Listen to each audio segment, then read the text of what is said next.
ശ്രീകൃഷ്ണ കർണാമൃതം 1-ാം സർഗത്തിലെ 16-ാമത്തെ ശ്ലോകം. മണിനൂപുരവാചാലം വന്ദേ തച്ചരണം വിഭോ ലളിതാനിയതീയാനി ലക്ഷ്മാണി വ്രജവീഥിഷു. വ്രജവീഥിഷു അതായത് വ്രജത്തിലെ വഴികൾ, യതീയാനി ആ ഭഗവാന്റെ ആ തൃക്കാലിലെ, ലളിതാനി ലക്ഷ്മാണി ഭവന്തി മനോഹരങ്ങളായ രേഖകൾ പതിഞ്ഞു കിടപ്പുണ്ടോ. മണിനൂപുര വാചാലം, വാചാലമായ മണി നൂപുരം, കൊലുസ് വാചാലമാണ്. വാചാലം എന്ന് പറഞ്ഞാൽ കൊലുസ് എങ്ങനെയാണ് വാചാലമാകുന്നത്? കിലുങ്ങിക്കൊണ്ടിരിക്കുന്നു.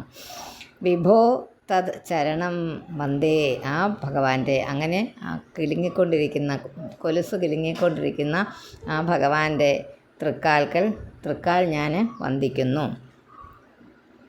ആ കാലിൻ്റെ ഭംഗിയും ആ കിലുക്കത്തിൻ്റെ സൗന്ദര്യവും ശബ്ദ സൗന്ദര്യവുമൊക്കെയാണ് ആ ശ്ലോകത്തിൽ വർണ്ണിച്ചിരിക്കുന്നത്. ഇനി 17.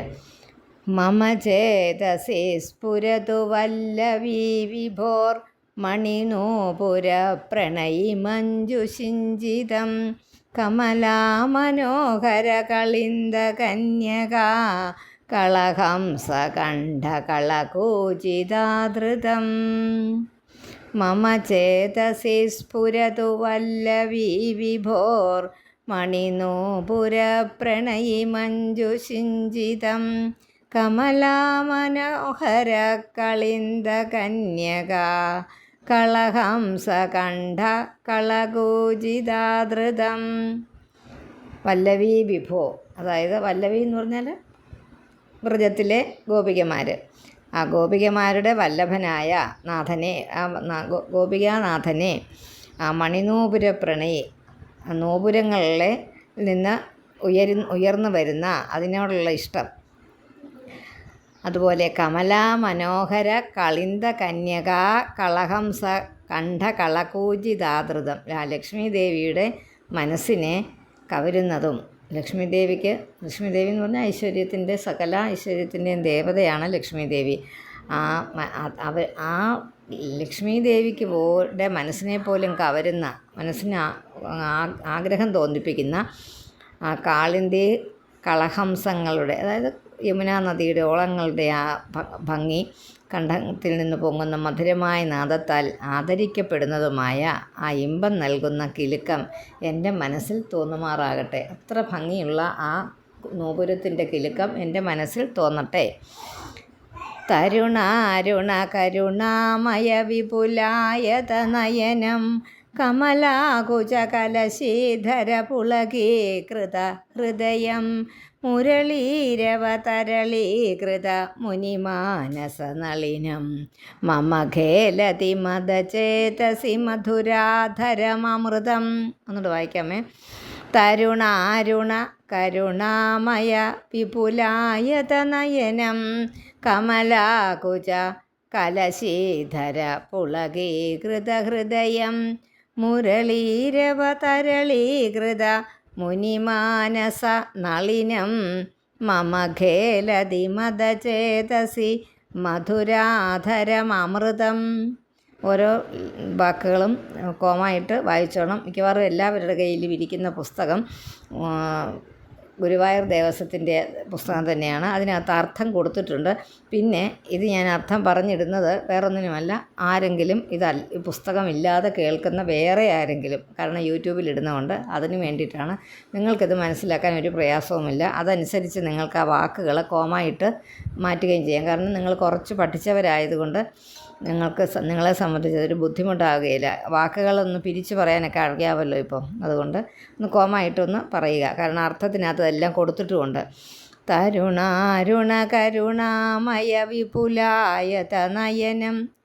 യൗവനം, താരുണ്യം എന്ന് പറഞ്ഞാൽ യൗവനം, കലർന്നതും തുടുത്തതും അതുപോലെ വളരെ കരുണയുള്ളതും അതുപോലെ വിടർന്നു നിൽക്കുന്നതുമായ ആ വിടർന്നതും നീണ്ടതുമായ കണ്ണുകൾ. ഭഗവാന്റെ കണ്ണിനെക്കുറിച്ച് ഒരുപാട് വർണ്ണനയുണ്ട്. അത് അങ്ങനെയുള്ള കണ്ണുകൾ. കമലാകുച കലശീധര പുളകീകൃത ഹൃദയം.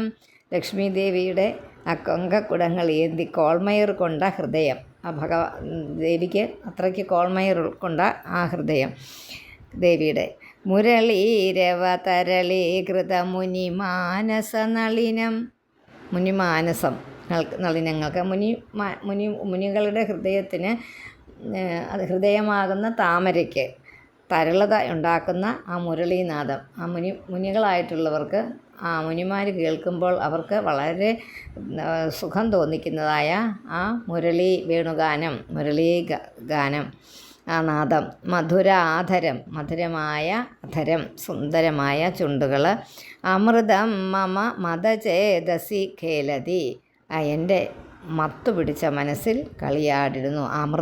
ആ അമൃത് എൻ്റെ കാരുണ്യം നിറഞ്ഞ, അത് അർത്ഥം വേറെ ഒന്നിച്ച് കൊടുത്തിട്ടുണ്ട് കേട്ടോ. അതും കൂടെ വായിച്ച് കഴിയുമ്പോൾ നമുക്ക് മനസ്സിലാകും. അതായത് കാരുണ്യമുള്ള ഭഗവാന്റെ നോട്ടം എത്ര കരുണാമയമായ നോട്ടം. അതുകൊണ്ട് കരുണ നിറഞ്ഞതായിട്ടുള്ള കണ്ണുകളും വളരെ രോമാഞ്ചമണിഞ്ഞ ഹൃദയവും ഓടക്കുഴലിൻ്റെ ലഹരി പൊഴിക്കുന്ന ചുണ്ടുകളും പിന്നെ അതൊരു വളരെ വിലപ്പെട്ടതായ ഒരു അമൃത തന്നെയാണ് എൻ്റെ മനസ്സിൽ കളിയാടുന്ന ശ്രീകൃഷ്ണനെന്ന് കവി പറയുന്നു. അത്രയേ ഉള്ളൂ. ആ മുഗ്ധമർത്ഥനയനാംബുജ ചുംബ്യമാന ഹർഷാകുല വ്രജവധൂ മധുരാനനേന്ദോ ആരബ്ധവേണുരവമാദികിശോരമൂർത്തേः ആവിർഭവന്തി മമ ചേതസി കേപി ഭാവാ. അതൊന്ന് തിരുത്താനുള്ളതൊന്ന് തിരുത്തിക്കോ കേട്ടോ. ആ മുഗ്ധമർദ്ധനയനാംബുജ ചുംബ്യമാന ഹർഷാകുലവ്രജവധൂ മധുരാനനേന്ദോ. മധുരാനന ഇന്തോ എന്നാണ്, അത് മധുരാനനേന്തോ എന്നായി. ആരബ്ധ വേണുരവമാദി കിശോരമൂർത്തേഹേ എന്നാക്കുക. എന്നിട്ട് പിന്നെ രാ വെട്ടിയിട്ട് ആവിർഭവന്തി മമ ചേതസി കേപി ഭാവാഹ. ആ മുഗ്ധം അർദ്ധനയന ആ സന്തോഷത്തിൽ മുഴുകിയ ഗോപസ്ത്രീകളുടെ സുന്ദര മുഖങ്ങളിലേക്ക് എങ്ങനെയാ മധുരാനനേന്തോ അവരുടെ മുഖങ്ങളിലേക്ക് അതിമനോഹരമാവണ്ണം എങ്ങനെയത്തെ കണ്ണുകളാ അർദ്ധനയന പകുതി അടഞ്ഞ കണ്ണുകൾ. ആ കണ്ണുകൾ അങ്ങനത്തെ താമര കടക്കൺ കോണുകൾ അയച്ചുകൊണ്ട് എന്നാണ്. താമര അർദ്ധനയന അംബുജ ചുംബ്യമാന ഹർഷാകുല വ്രജവധൂ മധുരാനനേന്തോ. അവർക്ക് ഇത്ര സന്തോഷം തോന്നുന്ന ഗോപികമാർക്ക് സന്തോഷം തോന്നുന്ന ഉള്ള ആ ഗോപികമാരുടെ സുന്ദര മുഖങ്ങളിലേക്ക് ആ ഭഗവാന്റെ കടക്കണ്ണ കൊണ്ട് ഭഗവാനെ നോക്കുന്ന നോട്ടം.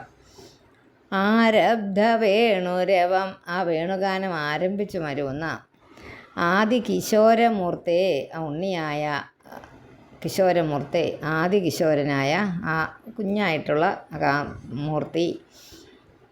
കേപി ഭാവ അവർണ്ണനീയമായ ചില ഭാവവിശേഷങ്ങൾ മമ ചേതസി എൻ്റെ മനസ്സിൽ ആവിർഭവന്തി എൻ്റെ മനസ്സിലേക്ക് ആവിർഭവിക്കുന്നു, ഉണ്ടായി വരുന്നു. അതിങ്ങനെ ആ കവിയുടെ ഭാവനയെ കാണുന്ന കേട്ടോ. വേണുഗാനം പൊഴിച്ചുകൊണ്ട് ഭഗവാൻ നിൽക്കുമ്പോൾ ആ ഗോപസുന്ദരിമാരെ കാണുന്നത് ഭഗവാൻ എങ്ങനെയാണ് നോക്കുന്നത് എന്നൊക്കെയുള്ളത്. കളക്വണിത കങ്കണം കരനിരുദ്ധ പീതാംബരം ക്രമപ്രസൃതകുന്തളം ഗളിതബർഹഭൂഷം വിഭോ പുനഃപ്രസൃതചാപല പ്രണയിനി ഭുജായന്ത്രിതം മമ സ്ഫുരതു മാനസേ മദനകേളിശയ്യോദ്ധിതം. കളക്വണിത കങ്കണം കരനിരുദ്ധ പീതാംബരം ക്രമപ്രസൃതകുന്തളം ഗളിതബർഹഭൂഷം വിഭോ പുനഃപ്രസൃതചാപല പ്രണയിനി ഭുജായന്ത്രിതം മമ സ്ഫുരതു മാനസേ മദനകേളി ശയ്യോദ്ധിതം. കളക്വണിത കങ്കണം എന്ന് പറഞ്ഞാൽ വള, അത് കിലുങ്ങുന്ന വളകൾ.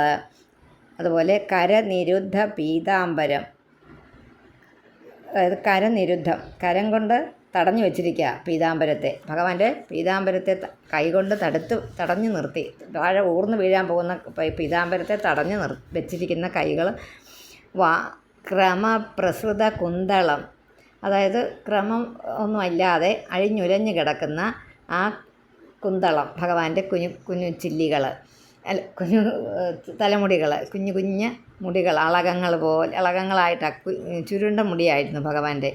അപ്പോൾ ആ കുന്തളം അതങ്ങനെ ശരിക്കും അങ്ങോട്ട് ചീകി മിനുക്കിയൊന്നും വെച്ചിരിക്കുന്നില്ല, ഒട്ടും ശ്രദ്ധയില്ലാതെ അഴിഞ്ഞുലഞ്ഞു കിടക്കുന്ന ആ തലമുടി. ഗളിത ബർഹഭൂഷം, മുടിയിലണിഞ്ഞ ആ മയിൽപ്പീലി, അത് ഗളിതഭൂഷം, അത് പകുതി താഴെ വീണതാ. പുനഃപ്രസൃത ചാപലം പ്രണയിനി ഭുജായന്ത്രിതം, ആ കുസൃതി തോന്നിയ പ്രിയതമ്മയുടെ കൈക്കുള്ളിൽ കുടുങ്ങിയതും ഭഗവാൻ വീണ്ടും കുസൃതി തോന്നിയ പ്രിയതമ്മ കൊണ്ടും ഭഗവാനെ അടുപ്പിച്ച് പിടിച്ചു. വിഭോ ശ്രീകൃഷ്ണ ഭഗവാന്റെ മദനകേളി ശയ്യോദ്ധിതം, ആ മദനകേളി ശയ്യയിൽ നിന്നുള്ള എഴുന്നേൽപ്പ്, ഭഗവാൻ എഴുന്നേൽക്കുക, ശയ്യയിൽ നിന്ന് എഴുന്നേൽക്കുന്ന എഴുന്നേൽപ്പ്. മമ മാനസേ സ്ഫുരതു, എൻ്റെ മനസ്സിൽ ഇങ്ങനെ മറക്കാതെ കാണണമെന്ന്. അപ്പോൾ അതിനകത്തൊന്നും വേറെ അർത്ഥങ്ങളൊന്നും കൊടുക്കരുത് കേട്ടോ. വായിക്കുമ്പോൾ നമ്മൾ ഭഗവാനോടുള്ള ഭക്തിയിൽ ആ കാര്യങ്ങൾ വായിക്കുക. ഭാഗം വായിക്കുമ്പോൾ അതിനൊരു വിരുദ്ധ അർത്ഥങ്ങളൊന്നും കാണാതിരിക്കുക. ഭഗവാന്റെ ആ ഗോപശ്രീയുടെ അടുത്തുനിന്നുകൊണ്ട് എഴുന്നേൽക്കാൻ തുടങ്ങുമ്പോൾ ഗോപശ്രീ കെട്ടിപ്പിടിക്കും. ഗോപിക ആരാണ്? രാധിക ദേവി ആരാണ്? രാധാദേവി എന്ന് പറയില്ലേ, രാധാറാണി എന്നാണ് പറയുന്നത്. രാധാറാണി ഇല്ലാതെ ഭഗവാനില്ല. രാധാറാണിയും ഭഗവാനും രണ്ടല്ല, ഒന്നാണ് എന്നാണ് പറയുന്നത്. അപ്പോൾ അവിടെ ഗോപികയും കൃഷ്ണനും ഒന്നുമില്ല, ഒന്നേ ഉള്ളൂ അവിടെ ഭഗവാൻ മാത്രം. ആ ഭഗവാനെ നമ്മുടെ ആത്മാവായിട്ട് തന്നെ കരുതുക. അപ്പോൾ നമ്മൾ വിട്ടുപോകാനായിട്ട്, നമ്മുടെ ആത്മാവിനെ വിട്ടുപോകാൻ നമ്മൾ സമ്മതിക്കും. അപ്പം നമ്മൾ വീണ്ടും കരത്തിൽ ഇറുകെ പിടിക്കുന്നു എന്ന് മാത്രം കരുതുക. ആ കാര്യങ്ങൾ, ഇങ്ങനത്തെ ശ്ലോകങ്ങളൊക്കെ വായിക്കുമ്പോൾ അങ്ങനെ ഒരു ഭാവം നമ്മുടെ മനസ്സിലുണ്ടാവണം. എന്നുവെച്ചാൽ കരത്തിൽ നിന്ന് വിട്ടുപോകാൻ ശ്രമിക്കുന്ന ഭഗവാനെ, അതായത് നമ്മുടെ ആത്മാവിനെ നമ്മൾ കരത്തിലോട്ട് ചേർത്ത് പിടിക്കുന്നു. അതായത് നമ്മളുടെ കൂട്ടത്തിലുണ്ടായിരുന്ന, കിടക്കുമ്പോഴും ഇരിക്കുമ്പോഴും നടക്കുമ്പോഴും കൂട്ടത്തിലുണ്ട്. അപ്പോൾ കിടക്കുമ്പോഴത്തെ കാര്യം ഇപ്പോൾ പറയുന്നതേ ഉള്ളൂ.